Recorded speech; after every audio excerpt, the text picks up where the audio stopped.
Question આપેલો છે કે 10 ડિગ્રી ચેનલ 10 ડિગ્રીની ચેનલ જે છે એ કયા કયા બે વિસ્તારોની વચ્ચે આવેલી છે? તો એ અંદમાન અને નિકોબારની વચ્ચેની જે ચેનલ જે છે એને 10 ડિગ્રી ચેનલ છે. આ હકીકતમાં ચેનલ શું છે? તો કે દરિયાની અંદર જે આપણી આ જે લાઈન નીકળતી હોય તો એને ચેનલ કહેવાય. હકીકતમાં આવી ચેનલ કોઈ અસ્તિત્વમાં ધરાવતી નથી. આવી લાઈન કોઈ ઓરિજિનલમાં હોતી નથી, પરંતુ પૃથ્વીની ઉપર જે આ જે કાલ્પનિક રેખાઓ દોરેલી છે એને આ ચેનલ ને એવું બધું જે છે એ કહેતા હોય છે.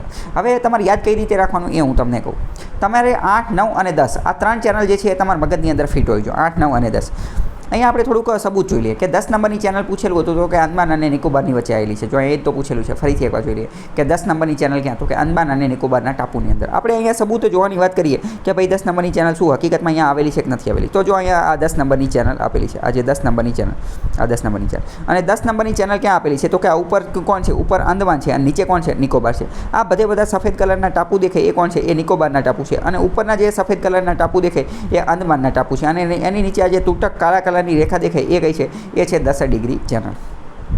અહીંયા હું તમને બીજું પણ થોડીક વસ્તુ જે છે બતાવી દઉં. આ આખો અંદમાન નિકોબારનો મેપ છે. અંદમાન નિકોબાર જે છે એ હકીકતમાં બે અલગ અલગ ટાપુ છે. ઉપરના ટાપુ અંદમાન અને નીચેના ટાપુ જે છે એ નિકોબાર.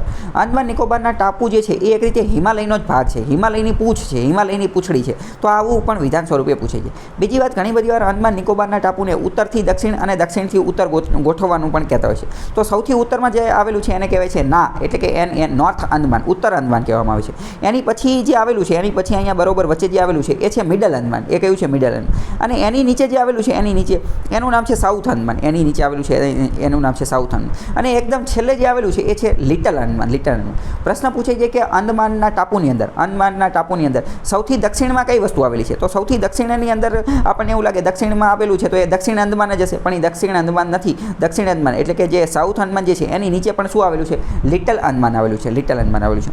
હવે આપણે આ નિકોબારના ટાપુની અંદર જોઈએ તો નિકોબારની અંદર સૌથી ઉત્તરની અંદર શું આવેલું છે? તો કે સૌથી ઉત્તરની અંદર જે છે એ પહેલાં ગ્રેટ નિકોબાર, મહાન નિકોબાર આવેલું છે. અને એની નીચે શું આવેલું છે? એની નીચે આવેલું છે ઇન્દિરા પોઈન્ટ આવેલું છે. એની નીચે શું આવેલું છે? ઇન્દિરા પોઈન્ટ આવેલું છે. આ જે આપણા અંદમાન નિકોબારના ટાપુ જે છે ત્યાંથી સૌથી નજીકનો દેશ કયો છે? ત્યાંથી સૌથી નજીકનો દેશ છે ઇન્ડોનેશિયા. ઇન્ડોનેશિયાથી ખૂબ જ નજીક થાય. એકવાર યુપીએસસીએ સવાલ પૂછી લીધો કે ભારતનો સૌથી વધારે નજીકનો પાડોશી કોણ છે? તો આપણો સૌથી વધારે નજીકનો પાડોશી જે છે ને એ આ ઇન્ડોનેશિયા છે. હકીકતમાં તો પાકિસ્તાનને એ છે. કેમ? કારણ કે એ તો આપણે બોર્ડરથી જ જોડાયેલા છે, પણ એ ઓપ્શનમાં જ નહોતું આપેલું. શ્રીલંકા ને એવા જેની હારે આપણે સરહદ નથી ધરાવતા ને એવા ઓપ્શનમાં આપેલા હતા. તો એવા જે માલદીવ ને એ બધા રહ્યા તો એ બધાની અંદર આપણે દરિયાથી સૌથી વધારે નજીકની સરહદ જે છે એ ઇન્ડોનેશિયા સાથે લાગે છે. કેમ? કારણ કે અંદમાન નિકોબારના ટાપુઓના કારણે. તો 10 નંબરની ચેનલ કોની વચ્ચે આવેલી છે? તો કે અંદમાન અને નિકોબારની વચ્ચે. બીજો પ્રશ્ન એવો પણ પૂછાતો હોય છે કે 9 નંબરની ચેનલ કોની વચ્ચે આવેલી છે? તો 9 નંબરની ચેનલ જે છે એ કવરતી અને મિનિકોયની વચ્ચે આવેલી છે. કવરતી અને મિનિકોયની વચ્ચે. કવરતી અને મિનિકોય જે છે ને એ હકીકતમાં લક્ષદ્વીપના ટાપુઓ છે. લક્ષદ્વીપના આ જે ધોળા કલરના ટાપુ દેખાય ને એ લક્ષદ્વીપના ટાપુ છે. પ્રશ્ન ઘણી બધી વાર એ પણ પૂછાતો હોય છે કે 8 નંબરની ચેનલ કોની વચ્ચે આવેલી છે? તો 8 નંબરની ચેનલ જે છે એ માલદીવ અને મિનિકોયની વચ્ચે આવેલી છે. માલદીવ અને મિનિકોયની વચ્ચે. તમારે શું કરવાનું? તમારે કાંઈ કરવાનું નહીં. તમારે 3 ચેનલ યાદ રાખી લેવાની. એક 8 નંબરનો, એક 9 નંબરનો અને 10 નંબર. તમને એ પણ ખબર હોય છે કે 8, 9 અને 10 એ ચાલુ ક્યાં થઈ છે? તો એ ચાલુ નીચેથી થઈ છે. સાઉથ એટલે કે દક્ષિણમાંથી ચાલુ થઈ છે. જે નીચેની દિશા હોય એને દક્ષિણ કહેવાય. બરાબર? તો આ 8 નંબરની ચેનલ, આ 9 નંબરની ચેનલ અને આ 10 નંબરની ચેનલ. 8 નંબરમાં તમારે 8 નંબરની સામે લખી નાખવાનું કે માલદીવ અને મિનિકોય. 9 નંબરની સામે જે છે એ લખી નાખવાનું મિનિકોય અને ઉપર કવરતી લખી નાખવાનું. અને 10 નંબરની અંદર લખી નાખવાનું કે અંદમાન અને નિકોબાર. એવી રીતે તમે લખી નાખશો એટલે તમને યાદ આવી જશે. અહીંયા હું તમને તમારી થોડીક મદદ કરી દઉં. અહીંયા એ રીતે લખેલું જશે. જો અહીંયા આપેલું છે. બરાબર? અહીંયા 8 અને 9 આપેલી છે કે 9 નંબરની ચેનલ તો કે લક્ષદ્વીપના કોરલ આઇલેન્ડ જે છે એ લક્ષદ્વીપ આઇલેન્ડ અને મિનિકોયની વચ્ચે આવેલી છે. 8 નંબરની મિનિકોય અને માલદીવની વચ્ચે આવેલી છે. 8ની અંદર તમે એમથી પણ યાદ રાખી શકો છો મિનિકોય અને માલદીવ. આવા પ્રશ્ન તો તલાટી જુનિયર ક્લાસ 3માં પણ પૂછાતા હોય છે.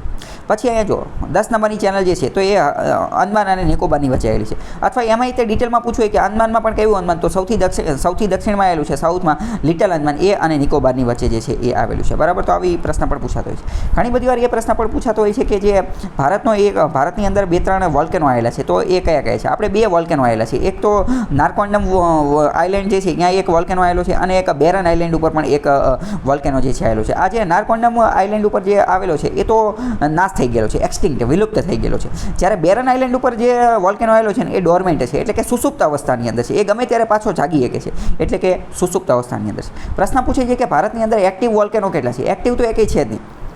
વોલ્કેનો જે છે એ 3 પ્રકારના હોય. એક તો કે એક્ટિવ એટલે કે જે જાગતા હોય, જેની અંદરથી સતત લાવા જે છે એ નીકળતો હોય. બીજા કેવા હોય કે ડોર્મેન્ટ એટલે કે સુસુપ્ત, જે સૂઈ ગયા હોય, મતલબ કે અત્યારે સૂતા હોય, ગમે ત્યારે જે છે એ જાગી જાય અને લાવા નીકળવાનું ચાલુ થઈ જાય. અને બીજા કેવા ડેડ એટલે કે જે મૃત પામેલો હોય, કે જેમાંથી હવે કોઈ દિવસ લાવા નીકળશે જ નહીં. એ ડેડને તો એક્સટિંક્ટ પણ કહેવામાં આવે. તો ટોટલ 3 બરાબર. એક કેવા જાગેલા એટલે કે જીવતા હોય, બીજા કેવા સૂતેલા એટલે કે જે ડોર્મેન્ટ હોય, અને ત્રીજા કહેવાય તો કે મૃત એટલે કે એક્સટિંક્ટ અથવા ડેડ થયેલા હોય. તો ભારતની અંદર એક્ટિવ કેટલા છે? એક્ટિવ એક પણ નથી. ડેડ કેટલા છે? એક. તો કે નારકોંડમ વાળો જે છે. અને ડોર્મેન્ટ સુસુપ્ત અવસ્થામાં કયા છે? તો કે બેરન આઇલેન્ડની અંદર આવેલા છે, બરાબર. તો આ બધી વસ્તુ પણ પૂછાતા હોય છે.